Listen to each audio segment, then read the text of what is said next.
Let's talk about something else with being a paid professional speaker. A lot of times, people that's in the paid professional speaking business say that I really want to be in the speaking business. I really want to get paid. I want people to come hear me and see how great I am, right? I want people to come out and search me out so I can speak at their events and their conferences. However, there's something that you need to have if you're going to be in the public speaking business. Now, just being a public speaker or a paid speaker, those are two different things. But you want to conduct a business, you're going to have to do things a certain way. And now, every business has a commodity.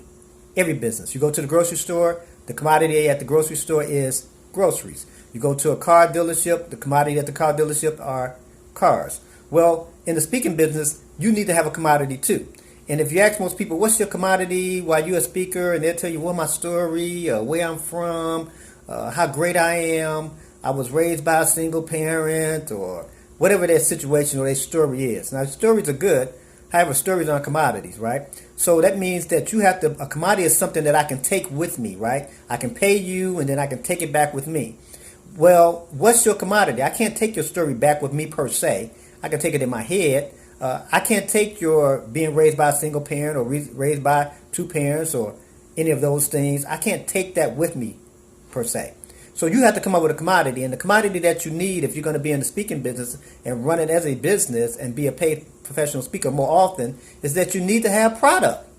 If you don't have product in the speaking business, you don't really have a ticket to be there. See, in the speaking business, you don't need a license to be in the speaking business. There aren't any type of qualifications that's given by state law or national laws or anything. You can just come out today and say, I'm a speaker.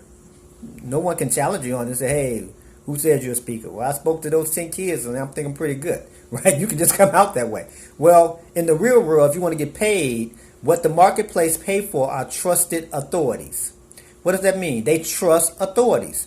So when you trust authorities, what you're doing is that hopefully as a person, you have some type of product that I can purchase when I see you speak or hear you speak or see something about you. Your product will get you into more doors than just your story. Now, your story could be the product, and the product could have your story in it. And products could be anything from a book, audio, video, any type of thing that can be bought by people turns into the product that you have and what you need. If you don't understand that you need a commodity, and your commodity, if you research the word, it actually is the same word we get in the English called convenience.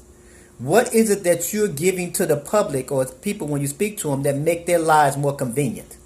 See, the reason why I go to the grocery store and get the food, because I can cook the food anytime I want to. It makes it convenient for me, right? The reason why I go to a restaurant and get it in 5 minutes, because it's convenient. I can eat in the next 10 minutes. So your product or your commodity, what is it doing to make my life more convenient? That's how you should look at what you do. Yeah, you're speaking about your story, but how does that make my life more convenient? So as a paid professional speaker, you must realize you have to develop you a product.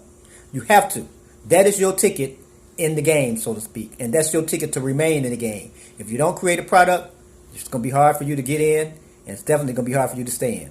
Until next time.